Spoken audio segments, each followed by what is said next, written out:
Check it out. College will cost up to $95,000 this fall. Schools say it's okay.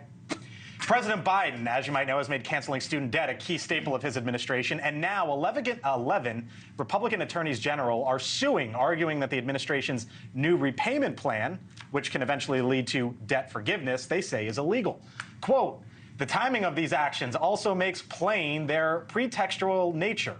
The first round of debt relief was rushed out in time for the 2022 elections in a transparent bread and circuses attempt to boost base turnout. This second round of debt cancellation, they say, manages to take effect shortly before the 2024 election. All right, Mulvaney, Harvard and Georgetown educated, I believe. So you spent $1 trillion on your college and postgrad.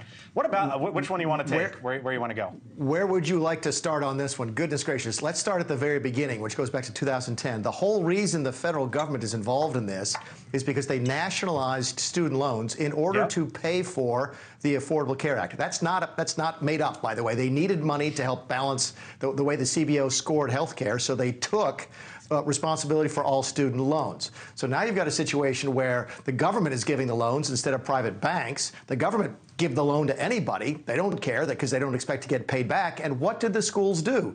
They raised their tuitions across the board and went to people and said, don't worry about it. You can just borrow the money. And now we've come full cycle to where the government said, okay, you borrowed this money, which we encourage you to take to go to a more expensive school because they raised the tuition, and now you don't have to pay it back. It's one of the greatest wealth transfers in my adult lifetime. These higher education schools have absolutely printed money at the taxpayer's expense for the last 10 years. Is the bread and circuses thing right? Yeah. And we can have a debate about personal responsibility. But the bottom line, this is what you get when you get government control of an industry.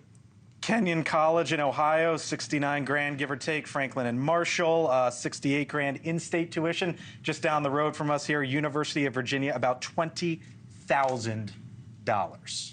Yeah, I mean, no. That's in-state, by the way. That's in-state. Yeah. So that for UVA, that's in-state, right? And then when you go out of state, as you're right, I mean, it's probably like two to three. My son went to University of Virginia out of state, and I can assure you it's a lot more than $20,000. Let me say two things to that. I think the federalizing of student loans definitely had some negatives to it, but it allowed access to people to get loans who wouldn't have ordinarily been able to get access to those loans. I also think on top of that, we really got to be careful because I think it's the schools that really we should be looking at. The price fixing around tuition. I went to law school. Those textbooks were $500 per class. There's no reason those textbooks should cost real quick, should we be canceling student debt? I think we should be looking at how we allocate student debt. I think there should be some forgiveness. Okay, should you cancel it? I think, but I'm a protege of the Bush, which Bush signed into law, the public student loan forgiveness program. I had $60,000 forgiven because I committed 10 years to public service. Right. I think if we could tie some element of that to it, would be better. I don't know. I mean, I think there definitely has to be a reason if it's going to happen, but I don't believe it should happen at all. You know, you made the choice to go to college, to spend that money that you don't have. You should have to work to get it back. And you know what? There's actually a trend right now that the next generation is going into trade schools. Yeah. So I don't know that this is really going to be an argument that the Democrats can get anything out of for much longer. And I think students and families are starting to wake up to this and say, well, wait a minute.